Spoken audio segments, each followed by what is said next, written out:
Welcome to the second episode of the Ask Joe Show. Today we're talking real estate tips and tricks. Let's just get right into it. Have you ever considered the reason you don't know what you want to do is simply because you haven't done enough things? So I've got I have a Sony A 4000, and I was wondering if that's good enough to shoot real estate photos. I mean, can you shoot manual exposure? Yes. You can shoot manual exposure. No, I'm saying you personally, do you know how to shoot manual exposure? Not as much, but yeah. Okay, so do you have the camera in RAW, or do you have it in JPEG?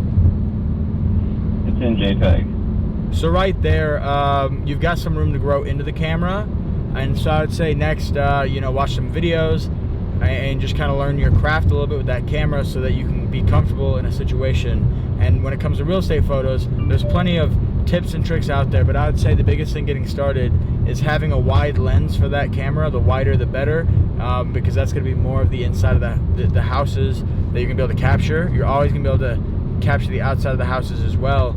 And then just learning to shoot things from eye level so things don't look off. You don't want to shoot too high, you don't want to shoot too low, and then just going from there. I mean, the other thing is, even if your camera's not that great, what kind of phone do you have? iPhone 11. And that's got that wide view, the 1x view, and the 2x view, right? Yep. So worst case scenario, you could reach out to realtors and you could figure out a price, you could get a contract together, you could get all that stuff going, pretty simple, pretty easy.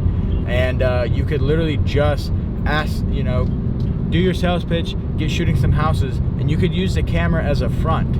You could literally just show them the camera for their peace of mind and use your iPhone to shoot and just say something like, oh, usually when I shoot these, the realtor kind of steps out, handles any calls they need to take, stuff like that, and then I go ahead and shoot the house. And then you could use that iPhone. You could take the photos with the camera and the iPhone and just send them the ones that look the best, because with the iPhone, you can use a wide view, you can use a regular view, you can turn the phone vertical, you can turn it sideways, do the same thing with the camera. And then at the end of the day, the client's not going to care as much about the gear as a result, but seeing you with the camera in your hands probably going to make them feel a lot better. It's kind of funny with clients that way, is you could have a ton of gear and it's going to make them feel better about their investment, even though you may or may not know how to use it. But at the end of the day, like I said, all that counts is the quality of the work you deliver upon. And so, if you switch that camera into RAW instead of JPEG, and you learn how to edit a little bit better, and you get that wide lens, even if it's a prime lens or something like that, an 18 or a 24, depending on if it's a crop sensor or not, and you just go from there, man. It's a great starting point, at least.